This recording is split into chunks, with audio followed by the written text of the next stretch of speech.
यहाँ पर आप लोग सबसे पहले देखेंगे मौलवी आर्ट्स स्ट्रीम का सब्जेक्ट, ठीक है, किस दिन किस सब्जेक्ट्स का एग्जाम होगा। तो सबसे पहले यहाँ पर देख लो, 19 जनवरी से एग्जाम स्टार्ट होने वाला है मौलवी आर्ट्स का।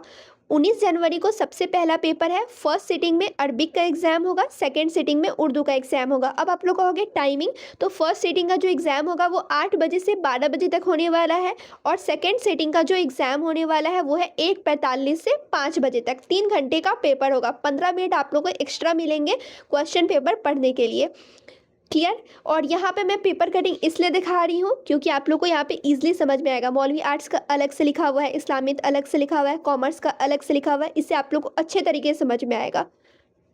और अगर आप लोग ये प्रोग्राम देखते हो थोड़ा सा आप लोग कन्फ्यूज हो जाओगे, इसलिए वो देखोगे तो आप लोग को समझ में आने वाला है, ठीक है। तो यहाँ पर आप लोग को ध्यान नहीं देना है, जो मैं समझा रही हूँ उस पर फोकस करना है। तो यहाँ पे आप लोगों ने देखा 19 जनवरी को पहला एग्जाम है। फर्स्ट सिटिंग में अरबिक का एग्जाम होगा, सेकंड सिटिंग में उर्दू का एग्जाम होगा। फिर दूसरा एग्जाम है 20 जनवरी को। पहला सिटिंग में है दिनियात का एग्जाम, ठीक है। फर्स्ट सिटिंग में दिनियात का है, सेकंड सिटिंग में दिनियात दोम का है। पहला सिटिंग में दिनियात अव्वल का एग्जाम होगा, दूसरा सिटिंग में दिनियात दोम का एग्जाम होगा। फिर आप लोग देखोगे 22 जनवरी को। 22 जनवरी को फर्स्ट सिटिंग में अंग्रेजी और हिंदी और फारसी, यानी इंग्लिश हिंदी फारसी, इन तीनों सब्जेक्ट का एग्जाम 22 जनवरी को फर्स्ट सिटिंग में होने वाला है। अब आप कहोगे तीनों सब्जेक्ट का एक ही दिन एग्जाम देना होगा, तो बिल्कुल भी नहीं। तीनों में से कोई एक सब्जेक्ट आप लोग चूज किए होंगे, उसी का एग्जाम देना होगा। या इंग्लिश का पेपर होगा या फिर हिंदी का पेपर होगा। फिर सेकेंड सिटिंग में देखेंगे इतिहास या फिर कोई और सब्जेक्ट आप लोग चूज किए होंगे, उसका एग्जाम होने वाला है, ठीक है। हिस्ट्री का पेपर मिलेगा यहाँ पर, या फिर आप लोग कोई दूसरा सब्जेक्ट चूज किए होंगे तो उसका पेपर मिलेगा।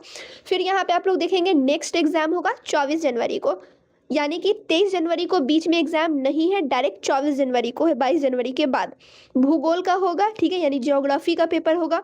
ज्योग्राफी अगर आप लोग नहीं चूज किए होंगे तो दूसरा किसी सब्जेक्ट का एग्जाम होगा। फिर सेकेंड सीटिंग में यहाँ पे देखेंगे आप लोग राजनीतिक शास्त्र यानी कि पॉलिटिकल साइंस का एग्जाम होगा, ठीक है। और उसके बाद देखोगे आप लोग 25 जनवरी को। 25 जनवरी को फर्स्ट सिटिंग में अर्थशास्त्र का एग्जाम होगा, और यहाँ पे सेकेंड सिटिंग में गृह विज्ञान का होगा, यानी कि होम साइंस का, ठीक है। और यहाँ और एक चीज़ यहाँ पर मैं क्लियर कर दूँ, यहाँ पे देख सकते हैं आप लोग काफ़ी सब्जेक्ट्स यहाँ पे दिए हुए हैं। 2, 4, 6, 8, 12 टोटल सब्जेक्ट दिया हुआ है, लेकिन 12 सब्जेक्ट का आप लोग का एग्जाम नहीं होगा, सिर्फ 8 सब्जेक्ट का एग्जाम होने वाला है। वो 8 सब्जेक्ट कौन कौन से रहेंगे तो आप लोग को मैं क्लियर कर दूँ। अरबिक, उर्दू, दिनियात अव्वल, दिनियात दोम, और यहाँ पे एक इंग्लिश हिंदी फारसी, इन तीनों में से कोई एक सब्जेक्ट, यानी 5 सब्जेक्ट यहाँ पे ये रहने वाले हैं। और 3 सब्जेक्ट या हिस्ट्री का एग्जाम होगा, या फिर आप लोगों का ज्योग्राफी का होगा, या फिर पॉलिटिकल साइंस का होगा, या फिर होम साइंस का होगा, ठीक है, या फिर इकोनॉमिक्स का होगा।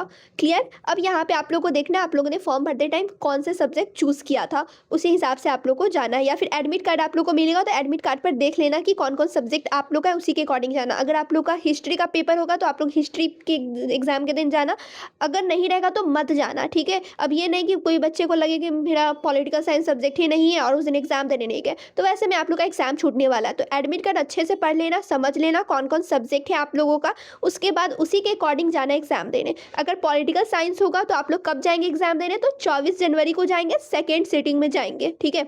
ज्योग्राफी नहीं रहेगा तो आप लोग फर्स्ट सिटिंग में मत जाना, सेकेंड सिटिंग में जाना। अगर पॉलिटिकल साइंस हुआ तो ये आप लोग अपने अकॉर्डिंग देखना कि कौन सा सब्जेक्ट आप लोग का है, और उसी के हिसाब से आप लोग एग्जाम देने जाएंगे। तो ये था मौलवी आर्ट्स का एग्जाम रूटीन। मैं उम्मीद करती हूँ आप लोगों को समझ में आ गया होगा।